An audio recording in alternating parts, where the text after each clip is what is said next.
History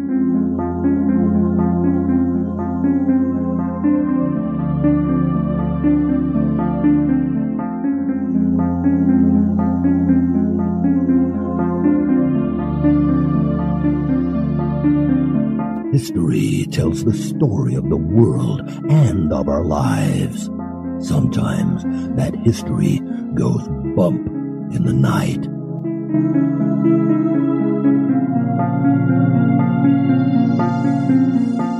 Broadcasting from the center of Oddity and the supernatural in Central Florida, it's the History Goes Bump podcast.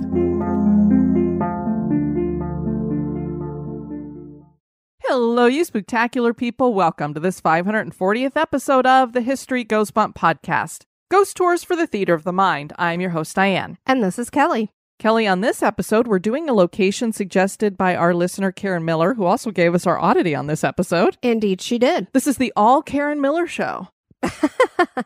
This is a location in Iowa called Edinburgh Manor. It's spelled like Edinburgh, but it's said American, the American way we would say it. Edinburgh. Gotcha. This place is maybe not as well known, but it should be, because it seems to be all kinds of haunted. Lots of stuff going on here. Before we get into that, we want to welcome into the Spooktacular crew Diane, who spells her name wrong with 2 N's. You're terrible. And Brandy with an I. Thank you so much for joining the Spooktacular crew. And now, this moment in Oddity.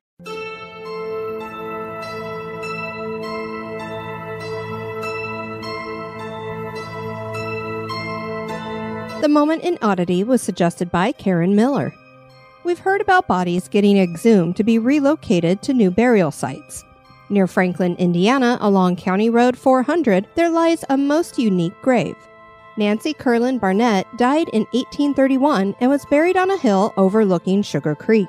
By 1912, the community planned to build a new road, which would run through the existing cemetery. The decision was made to exhume and move the bodies to a new location. As the construction proceeded, the grandson of Nancy protected her grave by brandishing a shotgun. He stated that the location was where his grandmother wished to be buried, and he would not allow her body to be moved. The workers conceded and built the road around her grave. A headstone and historical marker identified her plot for decades. In 2016, the road was in need of repair, and the preparations entailed exhuming Nancy's body temporarily while the road was worked on, then she would be replaced once the road was finished. To the astonishment of everyone involved, 6 more bodies were discovered during the exhumation. Uh-oh, they didn't move some bodies. 2 women, a man, and 4 children were found. Once the road and median were completed, the bodies were reinterred, and a new marker was placed on the spot. People still leave coins and flowers at the burial today. It was surmised that perhaps Nancy's grandson fought the exhumation due to the fear of a family secret being uncovered. The burial is definitely one of the most unique grave sites in the United States to date, and certainly is odd.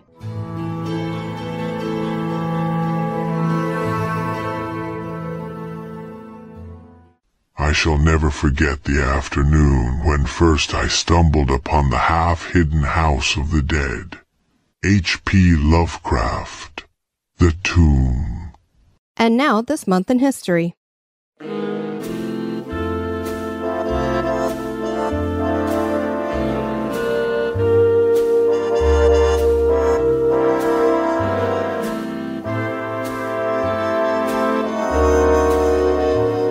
In the month of May on the 25th, in 2012, SpaceX's Dragon C2 Plus capsule became the first commercial spacecraft to dock with the International Space Station.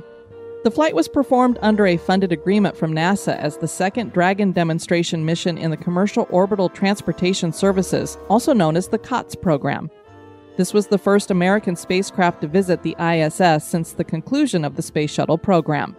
The initial launch from Cape Canaveral took place 3 days earlier on May 22nd. Various objectives were completed successfully prior to the docking, which was accomplished utilizing the Canadarm2 to capture and dock the Dragon. For nearly 6 days, the spacecraft stayed docked at the ISS while astronauts unloaded its cargo and then reloaded cargo destined for Earth. On May 31st, Dragon undocked from the ISS and its capsule landed in the Pacific Ocean off the California coast. All the objectives of the mission were successfully completed, and the Falcon 9 Dragon system was then authorized to begin regular cargo delivery missions to the ISS under the Commercial Resupply Services program.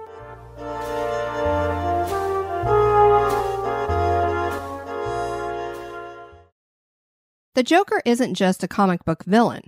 This is an entity said to reside at the Edinburgh Manor in Scotch Grove, Iowa, and he too seems to be a villain. The manor was once a poor farm, and as we have found through the years, these locations tend to come with haunts.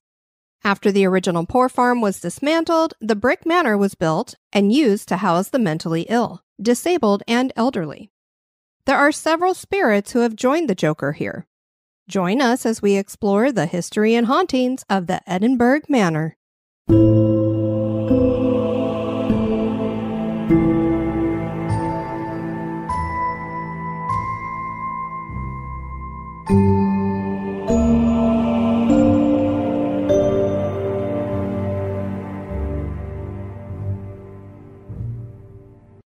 Edinburgh Manor sits a few miles south of Scotch Grove in the middle of 11 acres of cornfields, making it an easier place to investigate because there isn't a bunch of outside contamination. Although something in the middle of a bunch of cornfields, I'm thinking Children of the Corn, maybe This is not a good idea. The land upon which the manor sits was originally set aside for the construction of a courthouse. The plan originally was to have the then town of Edinburgh serve as the county seat for Jones County. President Buchanan had signed a grant for that purpose in June 1840. This was Section 36 in Wayne Township. When the decision was made to build the courthouse elsewhere, commissioners kept the grant so that they could build a poor farm. It was going to be needed because the area would become impoverished as Edinburgh faded away. So it was supposed to have all these grand plans, and then when they pulled back the grand plans, the people that had settled there were like, uh-oh, what are we going to do? And they became poor, so they needed somebody to help them. The first settlers in this area had come from the Red River settlement that had been in Winnipeg, Manitoba. These were called the Selkirk settlers because they were sponsored by Lord Selkirk. This group had been through a lot. Fur traders had tried to drive them west, and by the time they got to the future Scotch Grove, they were starved and terrorized. Their ancestors had experienced the same as they were evicted from Scotland during the Highland clearances.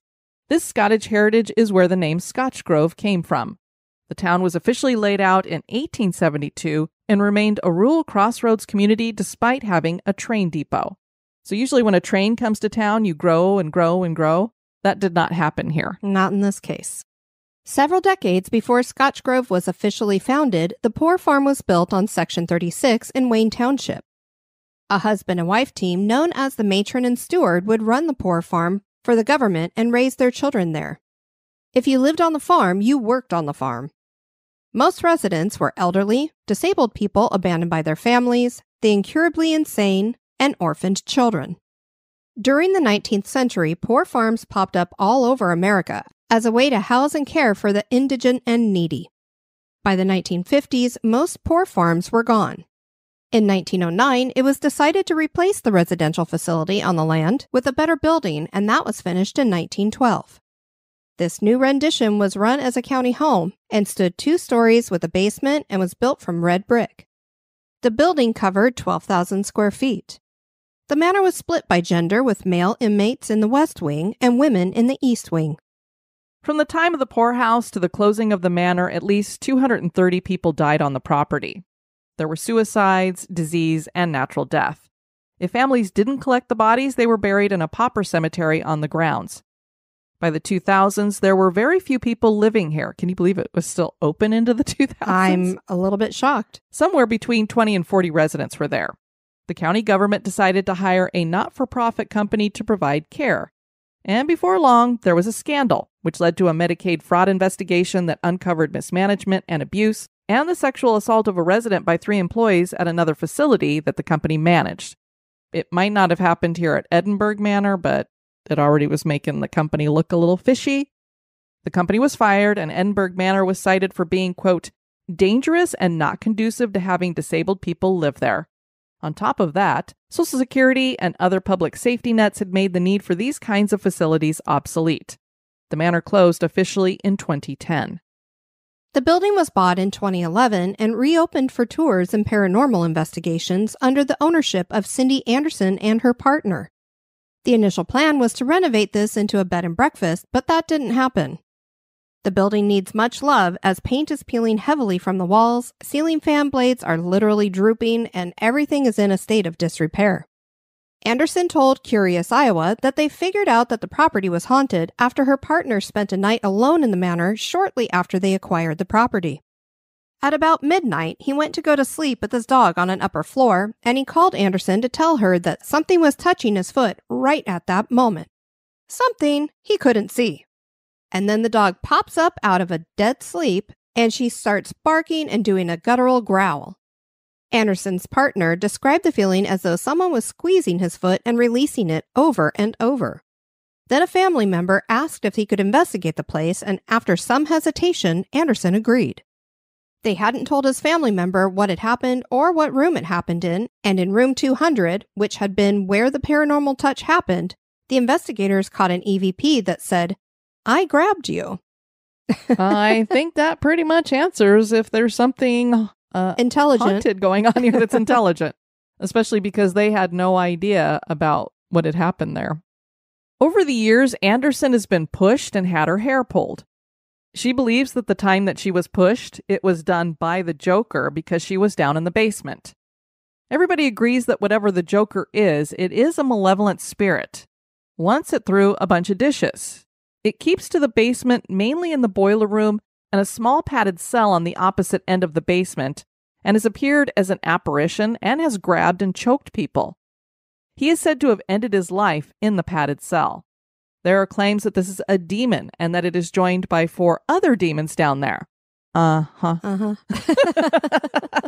everything's a demon. If they were a jerkwad in life, they're probably going to be a jerkwad as a spirit. Yes, and although we definitely believe in demons and that it is possible for them to be in a location and maybe they even would invite some of their buddies to come party, I don't think that's what's going on here, especially when I hear, from some of these groups that are on YouTube making these claims. There are several other spirits in the building. Visitors and investigators claim that there's a spirit of a little girl. She's been heard playing and laughing and likes to play with toys. She's rolled balls when asked. There may also be a second child. Both seem to stick to the first floor, and any poltergeist activity is attributed to them.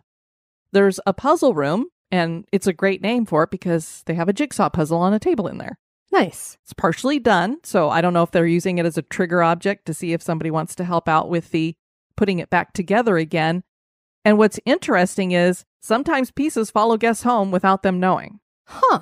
At least interesting, according to them. Now, maybe they are picking up pieces and putting them in their pocket, which I have to give you some advice right now. Don't ever take anything from a haunted location unless you're stupid. All right, then. Because what is the number one thing we hear from people why they don't want to go investigate? Getting attachments. Yeah, they're afraid something's going to follow them home. So don't bring an object back with you because then you really might be tempting the spirits to do that. It's interesting. So I'm like, if these spirits want to get the puzzle done, it really doesn't behoove them to put pieces in somebody's pocket to take it away because you may not see it again. But if maybe they don't like puzzles, so they're getting rid of the oh. pieces one at a time. Who doesn't like jigsaw puzzles? Now that is a demon. As I look above where we're recording, the multitude of puzzles my pile up above of us. Puzzles up there. I never have time to do any anymore, but I sure love them. And I've got 2 over there that one of my clients gave me too that are just waiting to be done. This could be the kids, because kids sometimes do things without thinking. Toys light up on their own and move, doors slam on their own, and people have heard the disembodied running of children. One of the most common things that happens is that stairway doors open and close on their own. Paranormal investigator Noah Lee was in the men's recreation side when his group heard a door close on its own. Another spirit may be connected to a brutal rape that occurred in the manor on the first floor. People claim that there's an uncomfortable presence in that room. A woman in white has been seen on the second floor landing dozens of times. Is she connected to this rape, or is she another woman? She vanishes after being seen. Paranormal investigator Marosa of Paranormal Investigators of Milwaukee claimed that when the group investigated the manor that she saw a white mist near the ceiling while they were setting up. It's thought this might be connected to the lady in white. We were watching this video by Twin Paranormal, and this is a team of 3 young men, and 2 of them are twins, which is where the name Twin Paranormal came from.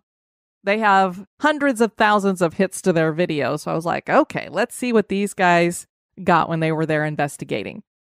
And the story they tell about one of the ghosts started this way. This next story is about an elderly man in his 50s. What? Geez, Kelly, now we're elderly. I had to rewind it because I'm like, kid needs a spanking. Please tell me that he didn't say this is about an elderly man in his 50s. And the picture they put up in the video was literally an older man. It was probably in his late 70s, 80s. So I'm like, okay, well, that guy definitely doesn't look like he's in his 50s. But when is 50 elderly? Oh my, I'm quite offended. I have to say, I feel like I'm in the shape of my life at the age of 52. You're in the shape of your life? Yeah. You missed the best word in there. You said, I'm in the shape of my life. Hello.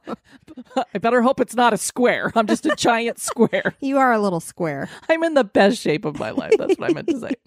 Anyway, the story continues that his family abandoned him there at the manor, and he was very upset about it. He decided to tie a bedsheet around a door handle and then around his neck. And of course, as we all know, that ended up hanging him. This man is now seen walking the halls as a dark or shadow entity. Some stories claim that the man was actually a janitor who hanged himself in the janitor closet. Twin Paranormal had a ton of interactions. There were loud bangs and noises, lots of words coming across an ovilus. And I have to say that they do say a lot of the noises that you hear in this building, a lot of the reviews that I saw about it, other teams, because a ton of people have been in here investigating, the paint is constantly falling off the walls. So when you're hearing a lot of the tinking around or a little boom or whatever, it could I don't think be falling paint would make a booming sound. It could if it takes part of the ceiling with it. You and your supersonic hearing. Yeah. But some of the noises that people are hearing could just be the building is falling apart. It has no heat, no air conditioning. So the minute all of that stuff got shut off, it just started falling apart, which also should tell you if you go and investigate this in the middle of winter, bring some warm clothes with you. They do have a house behind it that's like a warming house. I've heard it's kind of set up like a bachelor pad. So ladies, it sounds like it might be kind of dirty. Just make sure you're dressed for the elements. Make assumptions much? Well, I was looking at some of the girls who've investigated there talking about it was like a bachelor pad. I was there with a couple of guys. They were fine with it. I was kind of like, eek. Hover. Yeah. Do not sit on the toilet. They were told that there were 7 spirits here and that one of them was bad. About 30 minutes in, there was an interaction that piqued our interest. They asked the spirits to either speak into a device or interact with the device that were set up, and the ovilus said, "We will hurt." Now, these guys assumed that perhaps the spirits were threatening them, like they were saying, "We will hurt you." But for you and I, Kelly, we were wondering if the spirits were saying that touching the devices would hurt them. Because we've been told that in the past. Our listeners who've listened to some of the investigations we've done in the past, it's come up a couple of times that we've been told, please touch the EMF detector, and we don't get anything. And we're like, it won't hurt you. And then we've gotten something over the spirit box or whatever that's like, yes, it will, or no, or something that's indicated. And we're like, do you think it will hurt? And then we've gotten a response that yes. So it was like, oh, well, I wonder if them touching the EMF does give them a little bit of a shock. I don't know. They were down in the basement, and when they asked where the Joker was, they got boiler room across the obelisk, which shows me that that was something intelligent. Sometimes, you kind of doubt what's coming across because this wasn't like an actual obelisk that they were using. It was one of these phone apps. So I sometimes doubt the validity of what you're getting over that stuff. You and I don't really, we have GhostTube and we get some interesting stuff, but I've never been like, wow, that was amazing. This one, I was like, that's interesting. Boiler room might be in its vocabulary and may just pop up out of nowhere, but when you're down near the boiler room and the Joker's supposedly in the boiler room and it says that to you, and it does make you think, is this like Freddy Krueger or what? Good grief. During the hours-long investigation, Tall Man, the words Tall Man, came up twice when the team mentioned the Joker. It is said that the Joker appears to be tall and slender. So I think he's describing himself that way too, or maybe another spirit there is saying he's the Tall Man. There is a basement kitchen office, and Cindy Anderson saw a tall male ghost down there with a brown cowboy-type hat and a long duster coat. So kind of like the Hat Man, but not quite the Hat Man.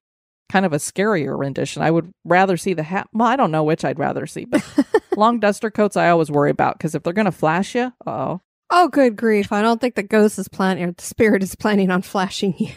But I was glad that I saw this about the basement kitchen office because I was like, if the Joker's always down in the basement, how is it that he threw a bunch of dishes or is breaking dishes? Well, there's probably dishes that were in there because this place, it was like frozen in time. When they moved out, they moved the people out, but nothing else. So everything is there. The beds are there.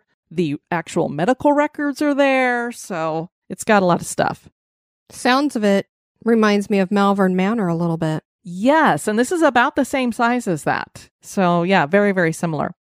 It was in the middle of the day. Could this have been the Joker that she had seen down there in the cowboy type hat and long duster coat? He apparently wasn't wearing a purple suit and had green hair, I guess. Good grief. And now a little break for a word about one of our sponsors.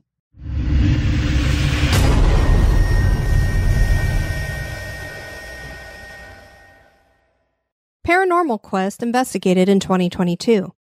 They are a great team that goes into these places with respect, and because of that, they got this endearing and sad interaction with a spirit that said its name was Mark, and that he ended up here because he had PTSD from combat.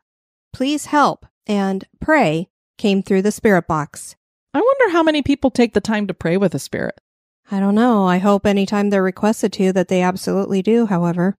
Yeah, I had never really thought about that, but that would be something interesting to try. You know, I know people will pray because they're praying for protection, but what if you actually asked a spirit, can I pray for you? And you pray for them. Well, we've seen enough interactions where if you're singing hymns or playing hymns, a lot of times it really gets a reaction from spirits, so. Yeah, maybe. Interesting. They caught shuffling and loud thumping on the video. At the Amazing Oz 9764 commented under their video on YouTube, I've toured it with my dad and felt something tap on my shoulder with no one behind me. Ghost Adventures investigated during Season 11, Episode 1. Zach was sitting in the padded room and claimed to be possessed. Of course he did. And he said he felt an evil presence in there. Billy was in the basement laundry room and a plate was knocked off a table and shattered, and it spooked him real good. On the SLS camera, they captured what appeared to be a figure the size of a child. Aaron said he saw a tall and slender figure down in the basement. So again, we're getting that same description, so I have a feeling the Joker definitely is a tall, slender kind of figure. Paranormal investigators of Milwaukee wrote on their website, personal claims in the basement are not at all uncommon. On a previous investigation, one of our investigators was walking into the main basement hallway from the basement kitchen together with a second investigator when she felt the second investigator pull on her arms as if to stop her.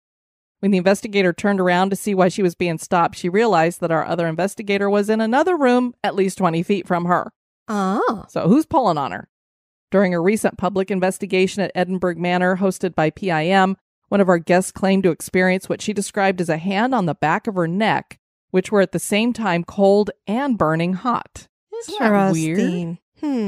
I'm wondering if it was because she was feeling the cold of the spirit, and then whatever it did to her, like, you know, sometimes when people get scratched, they feel like it's kind of hot, because when you get scratched, it kind of burns a little bit from pain. Could be, or maybe the spirit was trying to help her out. She had some pain, and he was putting on some icy hot for her. Maybe. Although she was completely fine after a minute or so, her neck was observed to have a pronounced red mark after this occurrence. Although we are unable to say that this was anything but a personal claim, it still adds to the mystery of Edinburgh Manor's famous basement. And this group has been in there, like, I think 4 or 5 times. And I would look through all the notes that they had. They're really good. They go in and do base readings and all kinds of stuff before they even start. And they've really gotten very little evidence. So you see some of these people going in and they have evidence all over the place. And then these people have been in multiple times, have gotten to know the place, and they're getting pretty much nada. Ace wrote a year ago, always love coming here. Been here 8 times now and always seem to experience something new. I've caught a female's voice on EVP in the boiler room responding to a question I asked. Also, the last time we went on 9/12/2022, the person I was with left the restroom house to meet me in the manor, and she heard kids playing and screaming, and we went across the street to the small cemetery at 9 p.m., and as we were leaving to go back to the manor, she heard a little kid laugh at me due to me saying, It was creepy in the cemetery. Same night, we went to the second floor of the manor, where we were told the resident of the back room liked bird songs. So we set up an EVP and a YouTube video of birds singing, and as we were sitting in the hall in the dark, we heard someone say something. It was like a whisper, but unfortunately the EVP didn't catch it due to being turned off. I wonder if it was talking about the birds. A man named Sean had gone to the manor for a photo shoot, and they did a little exploring after. He said, "Forgot to mention that while we were in the attic, we heard an organ playing. There's an organ in the front room as you walk through the front entrance, but it doesn't work." A paranormal group investigating in 2021 left a recorder in room 200, and that's where the owner's partner got touched, and caught a clear EVP saying, "Hello." Another group wrote in a review, "Our group first went there in 2013, and we try to go there every year. Full-body apparitions, beds being dragged, strange lights, and much more." Paranormal investigator Chris Nielsen spent 5 days and nights alone in the manor back in 2013. He wrote the book Fear and Fascination in Edinburgh Manor about his experiences there. He told the Paranormal Housewife blog this about the manor. I love that name. Paranormal Housewife, it works. "The place is alive, some strange type of organism. Each individual spirit in the building contribute to making the Edinburgh Manor a living thing, like cells in the body. The halls speak. The walls have eyes. If you listen closely, you can hear it breathe." She also shares on the blog, he said that they've heard blood-curdling screaming. People have asked why they were screaming inside the manor, but it wasn't either of them. Chris said that the sound echoes down the hallways. Another thing that Chris said that he's experienced is hearing an infant crying. He said that hearing it really unsettled him. It would me too. Yeah. He said that a former employee was talking to him during an investigation when the former employee said that he used to hear an infant crying while he worked the night shift. Ooh, I'd be like, I don't want to do the night shift anymore. Chris also said that the sounds are constant in Edinburgh Manor. He said that knocks, taps, bumps, voices, doors, slamming, and other noises are constantly happening. He said that the first night he spent the night at the manor, he was only able to sleep for maybe half an hour because of all the noises. The manor has a way of playing cat and mouse with whoever's in it. He recounted a time during an investigation that the group he was with listened to a full-on conversation between an older man and what he assumed was a child. He said that he's heard both plates and chairs being thrown. He also warned that people do get touched. Some of it is light touches or hair being lifted up. They've seen bruises and other marks from the not as polite spirits that roam the halls. They've experienced disembodied humming, a small green light, and even a full-bodied apparition. They've also played peekaboo with a shadow form. Chris also had a note about the Joker. He said that Kelly believes it is a former tenant who had a mental disability that kept him from socializing normally. Chris thinks it's an old maintenance man who believes he still has a claim to the manor and likes to try to keep the manor his, which might be why he feels malevolent. He wants people to get out. Get off my lawn. Destination Fear investigated the manor and they captured disembodied footsteps. In the basement, they asked the Joker to set off a REM pod across the room, and it did. There was definite audible laughing in the distance in the basement.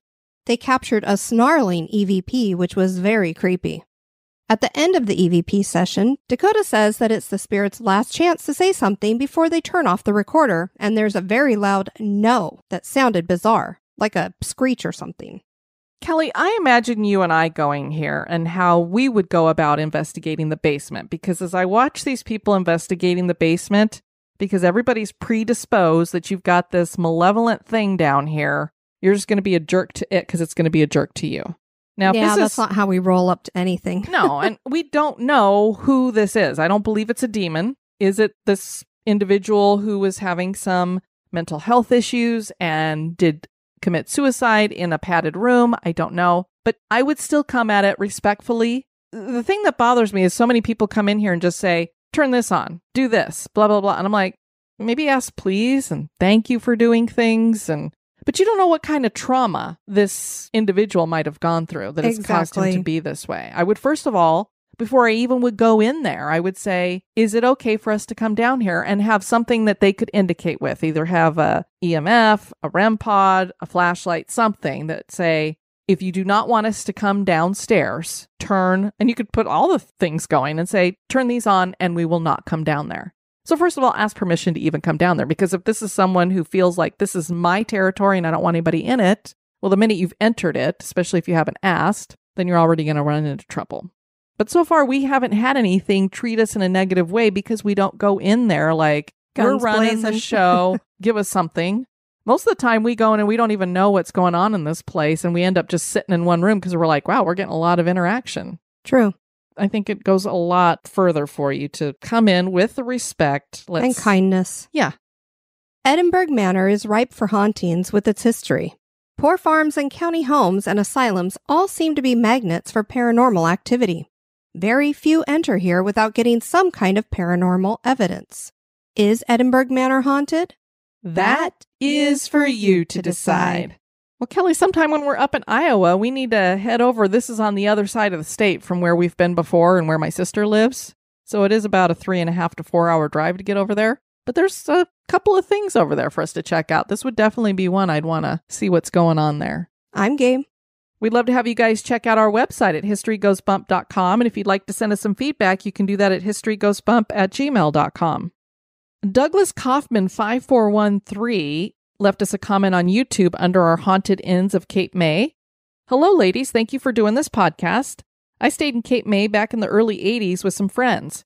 First year was the Huntington House, and second was at 666, oh boy, Washington Street, true story, down the street from the Southern Mansion Bed and Breakfast. Working at the Peter Shields was my first ghost experience ever. Downstairs, the room became cold. The hairs were standing up on the back of my neck. It was eerie. I got out of there in a hurry. Thank you for sharing. And this is a story from Kosuri Mohan. It happened about 9 years ago when I was in my second year of engineering. My friend's best friend from school was getting married. He happened to be a Hyderabad Muslim. If you're familiar with Hyderabad and its culture, you'd know that Muslim brothers usually make the best biryani. My friend had invited about 6 of us from our class to enjoy the biryani and also meet his friends from school. The venue was very far away from where I was living then, but biryani made me want to go all the way. The plan was to eat as much of it as I could by 10 p.m. and start back to my place so that I could get there before midnight. Unfortunately, the biryani arrived very late. We started eating at 11:30 p.m. By the time we were done, it was already past midnight. As it was already very late and buses are rather scarce at that time of night, I was wishing if any of my friends would invite me to their house so I could crash for the night. One of my close friends, let's call him Kay, invited me to stay in his house for the night and suggested that we could take the bus to college tomorrow from his home. This was a pretty good idea, considering I was actually hoping for that anyway. So we reached his house around 1:30 a.m. His sister opened a back door to let us in. My friend's house is a very big duplex house. His room is on the first floor at the very corner and has a balcony around it. We decided to sleep on the floor as his bed was too small for both of us to fit in comfortably. His sister brought us some water for the night and closed the room's door. It was a very cold night, so we made sure all the windows were also closed. No fans or AC were running. We found a thick blanket rug to sleep in, lights off, and we were all set to sleep.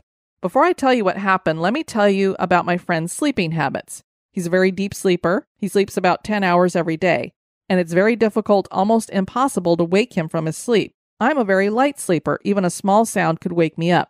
So that being said, here is where this story starts. I slept pretty fast too. Maybe it was the biryani. Around 2:40 a.m., I heard someone knocking on the door, which woke me up. I thought it was my friend's sister, so I nudged my friend who was sleeping next to me to go open the door. He was in such a deep sleep he wouldn't wake up, so I got up and opened the door, and there was no one. It was so dark and quiet I couldn't see anything, and I heard nothing except the breathing, snoring sounds of his family. I thought, as it was my first time sleeping in my friend's house, I might have misinterpreted something, so I went back to bed without a second thought. Again, after 10 minutes or so, I started hearing some sounds as if someone was walking in the balcony with anklets on. Chick, chick, chick, chick, chick. Okay, now I'm kind of spooked. The sounds kept getting louder and louder. And then the wooden cabinet doors inside the room started to sway as if someone was deliberately moving them, making ridiculous squealing sounds. There's no reason to believe it's the wind that's causing this because we made sure every window and door had been closed.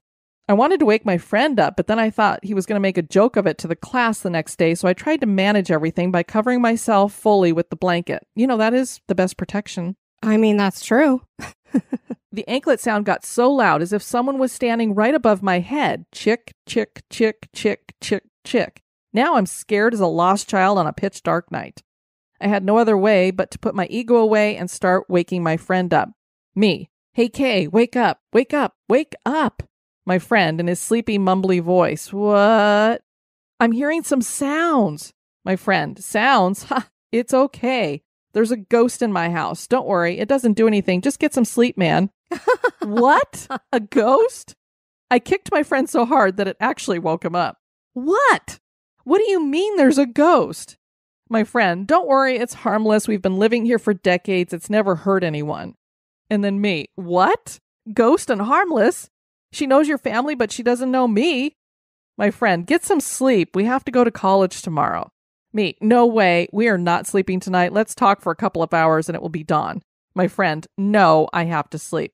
I kicked him one more time. You're not sleeping tonight. Let's just talk about everybody in our class. My friend, why now? And what do we want to talk about anyway? Me, come on. Let's start at roll number 1, roll number 2, roll 3, roll 55. And it continued until 5 a.m. and it was credited for keeping my friend awake all night. I did visit his house 2 more times after this incident with some liquid courage, of course. I'll write about him in a later post. So apparently some other stuff happened. Oh. Very interesting. Thank you for sharing. Who was wearing the anklet and dancing around the balcony and above his head? We want to thank you guys for tuning into this episode. I've been your host, Diane. And this has been Kelly. You take care now. Bye-bye. Bye-bye. This episode is brought to you by our executive producers. Join me in the cemetery by becoming an executive producer. You can join on Patreon or PayPal. Check out the Support the Show tab on the website for more information.